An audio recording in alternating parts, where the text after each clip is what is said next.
బొంబాయి వేదికగా జరిగింది. యాక్చువల్గా మనకు పూణే వేదికగా ఈ సమావేశం డిసెంబర్ 25న జరగాల్సి ఉన్నప్పటికీ ప్లేగు వ్యాధి కారణంగా బొంబాయికి మార్చారనమాట. కాబట్టి తొలి వేదిక చూసుకున్నట్లయితే తొలి సమావేశ వేదిక బొంబాయి. దీనికి అధ్యక్షత వహించింది డబ్ల్యూసి బెనర్జీ గారు. సో తొలి జాతీయ కాంగ్రెస్ సమావేశానికి పాల్గొన్న వ్యక్తులు ఎంతమంది అంటే 72 మందిని గుర్తుపెట్టుకోండి. ఆంధ్ర ప్రాంతం నుంచి 4 అయితే ఈ సమావేశానికి హాజరయ్యారు. ఓకేనా, మోస్ట్ ఇంపార్టెంట్. నెక్స్ట్ వన్ 1886లో కలకత్తా వేదికగా జరిగింది జాతీయ కాంగ్రెస్ సమావేశం అనేది. దీనికి ఇంపార్టెన్స్ ఏంటంటే ఇండియన్ అసోసియేషన్ ఏదైతే ఉందో ఐఎన్సీలో విలీనమైంది. సో మనకు ఇండియన్ నేషనల్ కాంగ్రెస్లోకి ఇండియన్ అసోసియేషన్ అయితే విలీనం చేయడం జరిగింది రెండవ సమావేశంలో. దీనికి అధ్యక్షత వహించింది దాదాబాయి నౌరోజీ గారు. ఓకేనా, నెక్స్ట్ థర్డ్ సమావేశం మద్రాసు వేదికగా జరిగింది 1887లోనే. దీనికి సయ్యద్ బబ్రుద్దీన్ ట్యాబ్జీ గారు అయితే మనకు అధ్యక్షత వహించారనమాట. ఓకేనా, ఇక ఐఎన్సీ రాజకీయ సంస్థగా అయితే గుర్తింపు పొందింది ఈ సమావేశంతో, మూడవ సమావేశంతో. ఓకేనా, మూడవ సమావేశానికి ఎవరు అధ్యక్షత వహించారు? సయ్యద్ బబ్రుద్దీన్ ట్యాబ్జీ గారు అయితే మనకు దీనికి అధ్యక్షత వహించడం జరిగింది. నాలుగో సమావేశం చూసుకున్నట్లయితే 1888లో అలహాబాద్ వేదికగా జరిగింది జాతీయ కాంగ్రెస్ సమావేశం అనేది. దీనికి జార్జ్ యూల్ అధ్యక్షత వహించారు. ఎవరు అధ్యక్షత వహించారు? George you'll. సో ఈ విధంగా మనకు జాతీయ కాంగ్రెస్ సమావేశానికి అధ్యక్షత వహించిన మొదటి ఆంగ్లేయుడిగా జార్జ్ యూల్ నిలిచాడు. ఎన్నో సమావేశానికి? 4వ సమావేశానికి అతను అధ్యక్షత వహించడం జరిగింది. ఓకేనా, ఎక్కడ జరిగింది? అలహాబాద్ వేదికగా జరిగింది. 5వ సమావేశం చూసినట్లయితే 1889లో జరిగింది, బొంబాయి వేదికగా జరిగింది. దీనికి సార్ విలియం వెడ్బర్న్ గారు అయితే మనకు అధ్యక్షత వహించడం జరిగింది. సో ఐఎన్సీకి అధ్యక్షత వహించిన రెండో ఆంగ్లేయుడిగా ఇతను నిలిచాడు. సో తిలక్ హాజరైన మొదటి సమావేశం ఏదైనా అడిగినట్లయితే 5వ సమావేశం 1889లో బొంబాయి వేదికగా జరిగిందని గుర్తుపెట్టుకోండి. ఓకేనా, తిలక్ దీనికి హాజరైన మొదటి సమావేశం అనమాట. 1890లో 6వ సమావేశం జరిగింది. ఓకేనా, దీనికి ఫిరోజ్ షా మెహతా గారు అయితే అధ్యక్షత వహించారు. కలకత్తా వేదికగా జరిగింది 1890 కలకత్తా. సో కలకత్తా యూనివర్సిటీ మొట్టమొదటి పట్టభద్రులైన కదంబని గంగులీ గారు అయితే ఈ సమావేశంలో మాట్లాడడం జరిగిందన్నమాట. సో కలకత్తా యూనివర్సిటీ నుంచి పట్టభద్రులు మొదటి గ్రాడ్యుయేట్ మహిళగా కదంబిని గంగులీ అయితే ఉండడం జరుగుతుంది. ఆమె అయితే ఈ సమావేశానికి హాజరవడం జరిగింది. ఇక 1891 వచ్చేసి నాగపూర్ వేదికగా జరిగింది. దీనికి ఆనందాచార్యులు అధ్యక్షత వహించారు. సో మొట్టమొదటి ఆంధ్ర ప్రాంతీయుడు దక్షిణ భారతీయుడు అనమాట. సో మనకు చూసుకున్నట్లయితే ఆంధ్ర ప్రాంతం నుంచి అధ్యక్షత వహించిన జాతీయ కాంగ్రెస్ సమావేశం ఎన్నవది అని అడగవచ్చు? 7వది 1891 నాగపూర్ వేదికగా అయితే జరిగింది. ఓకేనా, 8వది మనకు 1892లో అలహాబాద్ వేదికగా డబ్ల్యూసి బెనర్జీ, 1893లో లాహోర్ వేదికగా నౌరోజీ గారు అధ్యక్షత వహించారు రెండోసారి. అదేవిధంగా 1894లో ఆల్ఫ్రెడ్ వెబ్ గారు మనకు మద్రాస్ వేదికగా అయితే ఈ జాతీయ కాంగ్రెస్ సమావేశానికి అధ్యక్షత వహించగా, సో ఐఎన్సీకి అధ్యక్షత వహించిన మూడవ ఆంగ్లేయుడిగా అయితే ఇతను నిలవడం జరిగింది ఆల్ఫ్రెడ్ వెబ్. అంతకుముందు ఎవరు? ఒకరు జార్జ్ యూల్ కాగా రెండోరు వెడ్బర్న్ అనమాట. నెక్స్ట్ 1895 వచ్చేసి పూణే వేదికగా జరిగింది. సురేంద్రనాథ్ బెనర్జీ గారు అయితే దీనికి అధ్యక్షత వహించడం జరిగింది. ఎటువంటి ప్రాముఖ్యత లేదు. 1896 అనేది ఇంపార్టెంట్ అనమాట. కలకత్తా వేదికగా జరిగింది. రైమతుల్లా సయని దీనికి అధ్యక్షత వహించారు. 1896 కలకత్తా వేదికగా జరిగిన ఈ సమావేశానికి. సో ఐఎన్సీకి అధ్యక్షత వహించిన రెండవ ముస్లిం అనమాట ఇతను. అదేవిధంగా మనకు ఏ సమావేశంలో మొదటిసారిగా వందేమాతర గీతాన్ని పాడారని అడుగుతారు, చాలా ప్రీవియస్ ఎగ్జామ్స్లో అడిగారు. ఐఎన్సీ 1896 కోల్కతా వేదికగా జరిగిన సమావేశంలో మొదటిసారిగా వందేమాతరం గేయాన్ని పాడడం జరిగింది. ఇది 12వది. ఓకేనా, 12వ సమావేశంలో మొదటిసారిగా వందేమాతర గేయాన్ని పాడడం జరిగింది. ఇక 1897 అధ్యక్షత సి శంకర్ నారాయణ గారు వహించారు. ఎటువంటి ప్రాముఖ్యత లేదు. అమరావతి వేదికగా జరిగింది. 1898 మద్రాస్ వేదికగా జరగగా ఆనంద్ మోహన్ బోస్ గారు అయితే దీనికి అధ్యక్షత వహించారు. ఇక 1899 లక్నో వేదికగా జరగగా ఈ సమావేశంలోనే శాశ్వత భూమి శిస్తు డిమాండ్ అనేది చేయడం జరిగిందనమాట. ఓకేనా, నెక్స్ట్ 1900లో జరిగిన సమావేశానికి ఎన్జి చంద్రవార్కర్ గారు అయితే అధ్యక్షత వహించారు. లాహోర్ వేదికగా అయితే మనకు జరగడం జరిగిందనమాట. ఓకేనా, నెక్స్ట్ అదేవిధంగా 1901లో కలకత్తా వేదిక జరిగింది. తరలిపోతున్న భారత సంపదను రూపాయలలో లెక్కించిన వాడు దిన్షా ఎడుల్జీ వాచా. సో 1901 కలకత్తా వేదిక జరగా దీనికి ఎవరు అధ్యక్షత వహించారు? దిన్షా ఎడుల్జీ వాచా. సో ఇతను తరలిపోతున్న భారత సంపద ఏదైతుందో దాన్ని రూపాయలలో లెక్కించాడు. ఓకేనా, నెక్స్ట్ ఇక 1905కి వెళ్ళిపోదాం. బెనారస్ వేదికగా జరిగింది. చాలా చాలా ఇంపార్టెంట్. ఓకేనా, బెంగాల్ విభజనకు వ్యతిరేకంగా జరిగింది అనమాట. వందేమాతరం తీర్మానం కూడా ఇందులోనే చేయడం జరిగింది. 1905 బెనారస్లో జరిగింది. ఎవరు అధ్యక్షత వహించారు? గోపాలకృష్ణ గోఖలే. తొలిసారిగా మనకు గోపాలకృష్ణ గోఖలే గారు ఈ సమావేశాన్ని అయితే అధ్యక్షత వహించడం జరిగిందనమాట. ఓకేనా, మోస్ట్ ఇంపార్టెంట్. దీంట్లో ఏం తీర్మానం చేశారు? వందే మాతరం యొక్క తీర్మానం చేయడం జరిగింది బెంగాల్ విభజనకు వ్యతిరేకంగా. ఓకేనా. నెక్స్ట్ అదేవిధంగా మనం చూసుకున్నట్లయితే 1906. సో ఇది కలకత్తా వేదికగా జరిగింది. దాదాబాయి నౌరోజీ గారు అధ్యక్షత వహించారు. స్వరాజ్ అనే పదాన్ని మొదటిసారిగా ఉపయోగించిన సమావేశం ఏదంటే 1906 అని గుర్తుపెట్టుకోండి. 1906 సమావేశం అనమాట. స్వరాజ్ అనే పదాన్ని మొదటిసారిగా ఉపయోగించగా స్వదేశీ విధానం పైన తీర్మానం చేశారు. విదేశీ వస్తువు బహిష్కరణ పైన తీర్మానం, బెంగాల్ విభజన పైన తీర్మానం చేశారు. 1906. ఓకేనా, 22వ సమావేశం ఇది. 22వది. స్వరాజ్ అనే పదం మొదటిసారిగా ఉపయోగించిన సమావేశం ఎన్నోది? 22వది. ఎక్కడ జరిగింది? కలకత్తా వేదికగా జరిగింది. నెక్స్ట్ 1907 సూరత్ వేదికగా జరిగింది. రాస్ బిహారీ ఘోష్ మనకు దీనికి అధ్యక్షత వహించడం జరిగింది అనమాట. రాస్ బిహారీ ఘోష్ అనే వ్యక్తి. సో ఐఎన్సి మితవాదులుగా అతివాదులుగా విడిపోయిన సమావేశం 1907 మోస్ట్ ఇంపార్టెంట్. ఓకేనా. ఇక 1908లో రాస్ బిహారీ ఘోష్ గారే మళ్ళీ అధ్యక్షత వహించారు. మద్రాస్ వేదికగా జరిగింది. ఓకేనా, ఇక్కడ కాంగ్రెస్ పార్టీ రాజ్యాంగం రచించడం జరిగింది. నెక్స్ట్ 1910 చూసుకున్నట్లయితే అలహాబాద్ వేదికగా జరిగింది. విలియం వెడ్మర్ను రెండోసారి కాంగ్రెస్కు అధ్యక్షత వహించిన ఆంగ్లేయుడిగా నిలిచాడు. ఓకేనా, ఏకైక ఆంగ్లేయుడు కూడా ఇతనే. 2 సార్లు అధ్యక్షత వహించిన ఏకైక ఆంగ్లేయుడు విలియం వెడ్మర్ను గుర్తుపెట్టుకోండి. 1911లో చూసుకున్నట్లయితే మనకు ఇంపార్టెంట్ ఇది. భీషణ్ నారాయణ్ దార్ గారు అయితే ఈ సమావేశానికి అధ్యక్షత వహించారు. కలకత్తా వేదికగా జరిగింది 1911. సో ఇందులో చూసుకున్నట్లయితే తొలిసారిగా జనగణమన ఆలపించడం జరిగింది. జనగణమన మొదటిసారిగా అయితే ఆలపించడం జరిగింది. ఎన్నో సమావేశంలో? 26వ సమావేశంలో 1911లో. వందే మాత్రం ఇప్పుడు 12వ సమావేశం 1896, అది కూడా కలకత్తా వేదికగానే, కన్ఫ్యూజ్ అవ్వద్దు. నెక్స్ట్ అదేవిధంగా 1912లో బంకీపూర్ వేదికగా జరిగింది. ఓకేనా, ఆర్ఎన్ మదోల్కర్ గారు అయితే దీనికి అధ్యక్షత వహించారు. 1912 దానికి అతి తక్కువ కాలం జరిగిన ఐఎన్సీ సమావేశం కూడా ఇదే. అయితే ఈ సమావేశంలో ఒక్క ముస్లిం నాయకుడు కూడా పాల్గొనలేదు.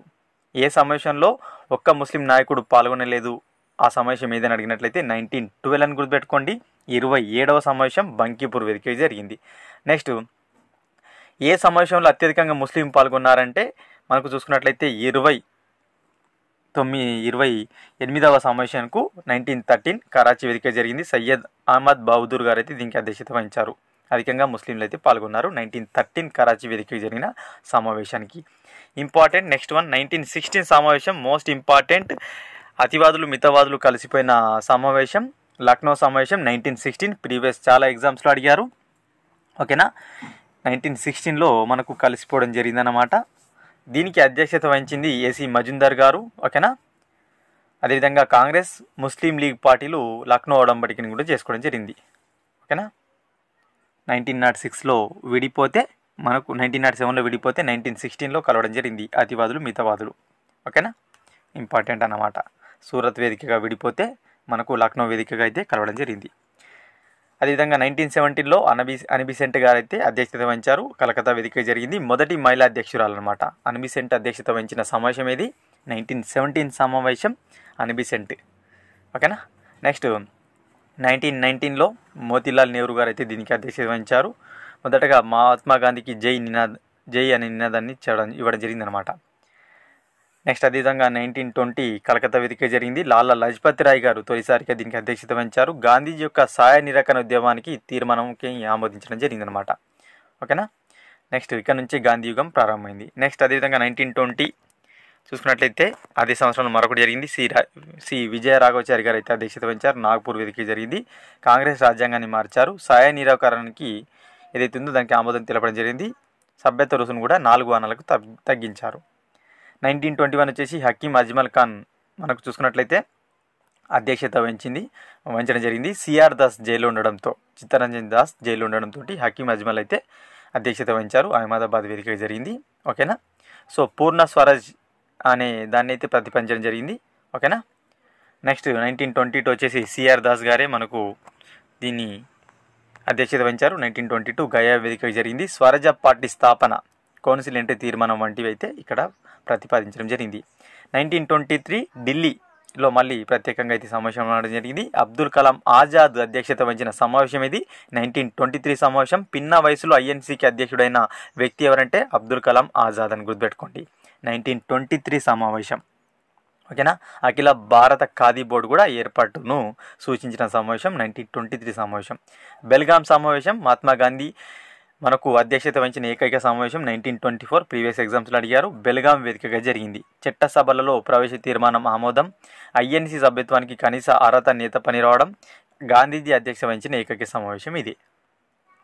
నెక్స్ట్ అదేవిధంగా 1925 కాన్పూర్ వేదికగా జరిగింది. సరోజినీ నాయుడు మొదటి మహిళా భారత అధ్యక్షురాలు అన్నమాట. ఈమె ఓకేనా, మొదటి భారత మహిళా అధ్యక్షురాలు సరోజినీ నాయుడు. 1925 కాన్పూర్. అనిబిసెంట్ 1917 కలకత్తా.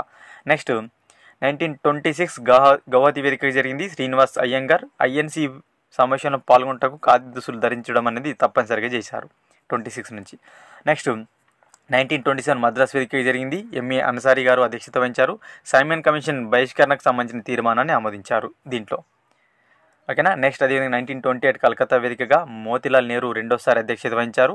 మొదటి ఆల్ ఇండియా యువజన కాంగ్రెస్ ఏర్పాటైంది. నెహ్రూ రిపోర్ట్ ఆమోదం, అస్పృశ్యత నిర్మూలన తీర్మానం అనేవి మీకు దీంట్లో ఇవ్వడం జరిగింది. మోస్ట్ ఇంపార్టెంట్ 1929 లాహోర్ సమావేశం 44వది పూర్ణ స్వరాజ్ తీర్మానం. ఇంపార్టెంట్, ప్రీవియస్ ఎగ్జామ్స్లో చాలా అడిగారు. 44వ సమావేశమైన లాహోర్ సమావేశంలో 1929లో జరిగింది. పూర్ణ స్వరాజ్ తీర్మానాన్ని మనకు ఆమోదించడం జరిగింది. జనవరి 26న ప్రతి సంవత్సరం కూడా త్రివర్ణ పథకం ఎగరవేయాలని నిర్ణయించడం జరిగింది. ఓకేనా, ఇంపార్టెంట్ 44వ సమావేశం. నెక్స్ట్ 1930 వచ్చేసి మనకు జరగలేదు శాసనోల్లంఘన ఉద్యమం కారణంగా. 1931 కరాచీ వేదికగా తొలిసారిగా సర్దార్ వల్లభాయ్ పటేల్ గారు అయితే దీనికి అధ్యక్షత వహించారు. వల్లభాయ్ పటేల్ అధ్యక్షత వహించిన సమావేశం ఎన్నోది 46వది ఎక్కడ జరిగింది? కరాచీ వేదికగా 1931లో జరిగింది.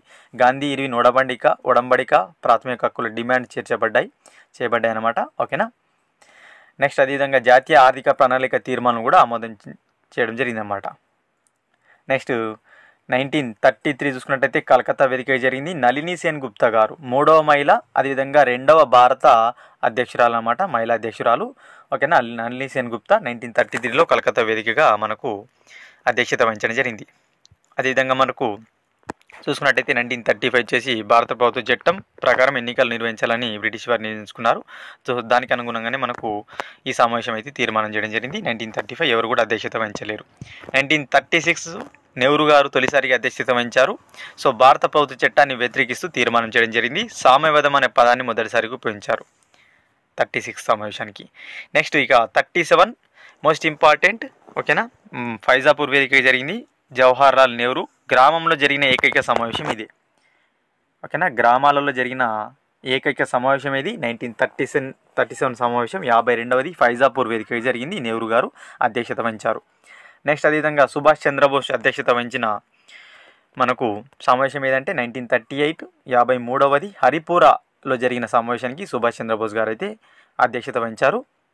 నెహ్రూ మనకు నాయకత్వంలో జాతీయ ప్రణాళిక కమిటీ అనేది ఏర్పడింది. స్వాతంత్ర పదం నిర్వచనం ఇవ్వడం జరిగింది. ఓకేనా. నెక్స్ట్ అదేవిధంగా 1939 త్రిపురిలో జరిగింది. మధ్యప్రదేశ్లోని సుభాష్ చంద్రబోస్ దీనికి అధ్యక్షత వహించారు. దీనిలో భాగంగా బోస్ గాంధీని బలపరిచిన పట్టాభిని ఓడించడం జరిగింది. ఓకేనా, సుభాష్ చంద్రబోస్ గారు పట్టాభిని ఓడించి దీనికి అధ్యక్షత వహించడం జరిగింది. నెక్స్ట్ 1940 రామ్నగర్ వేదిక జరిగింది. మౌలానా అబ్దుల్ కలాం ఆజాద్ గారు అయితే అధ్యక్షత వహించారు. నెక్స్ట్ అదేవిధంగా 1941 to 45 వచ్చేసి మనకు ఎటువంటి ఐఎన్సీ సమావేశాలు అయితే జరగలేదు. 46-47లో మీరట్ వేదికగా జరిగింది. 46-47కు సంబంధించిన సమావేశం మీరట్ వేదికగా జేబీ కృపాలని అధ్యక్షత వహించిన సమావేశం ఇది. ఓకేనా. అదేవిధంగా స్వాతంత్రం వచ్చినప్పుడు దేశ విభజన సమయంలో అధ్యక్షత వహించిన వ్యక్తి ఎవరంటే జేబీ కృపాలని. మోస్ట్ ఇంపార్టెంట్ 46-47 సమయంలో జరిగింది మీరట్ వేదికగా. 48 వచ్చేసి జైపూర్ వేదికగా పట్టాభి సీతారామయ్య గారు అయితే అధ్యక్షత వహించారు. ఓకేనా, దీనికి మనకు ఇది ఏంటంటే స్పెషాలిటీ 1948 మనకు ఐఎన్సీకి అధ్యక్షత వహించిన 2వ ఆంధ్రుడు అనమాట. మొదటి వ్యక్తి ఆనందాచార్యులు, 2వ వ్యక్తి పట్టాభి సీతారామయ్య. స్వాతంత్రం తర్వాత మొదటి సమావేశం 1948 జైపూర్ వేదికగా జరిగింది. ఇక 1950లో నాసిక్ వేదిక జరిగింది. పురుషోత్తం దాస్ టాండన్ గారు అయితే దీన్ని అధ్యక్షత వహించారు. ఎటువంటి ప్రత్యేకత అయితే లేదు. సో మొత్తంగా మనం చూసుకున్నట్టయితే ఇన్ని సమావేశాలు అయితే జరగడం జరిగింది. ఓకేనా. సో వీటిలో ముఖ్యమైన మాత్రమే అడిగే అవకాశం అయితే మనకు కనిపిస్తుంటుంది. కాబట్టి చూసుకోండి. అతివాదులు మితవాదులు విడిపోయిన సమావేశం కానీ, కలిసిన సమావేశం కానీ, పూర్ణ స్వరాజ్ తీర్మానం చేసిన సమావేశం కానీ, గ్రామంలో జరిగిన ఏకైక సమావేశం కానీ, అదేవిధంగా మనకు చూసుకున్నట్లయితే మహిళా అధ్యక్షులు అధ్యక్షత వహించిన సమావేశాలు కానీ, అదేవిధంగా అత్యధికంగా ముస్లిం పాల్గొనని, అదేవిధంగా జనగణమన కానీ, వందే మాత్రం సంబంధించి సమావేశాలు ఏవైతున్నాయో వాటికి సంబంధించి మాత్రం అడిగే అవకాశం ఉంది. మొత్తం అడగకపోవచ్చు, కాబట్టి ఇంపార్టెంట్ మాత్రం ఎక్స్ప్లెయిన్ చేశాను. ఓకే ఫ్రెండ్స్, వీడియో కనుక నచ్చినట్లయితే లైక్ చేసి షేర్ చేయండి. మరొక ఇంపార్టెంట్ వీడియోతో మీ ముందు ఉంటాను ఫ్రెండ్స్.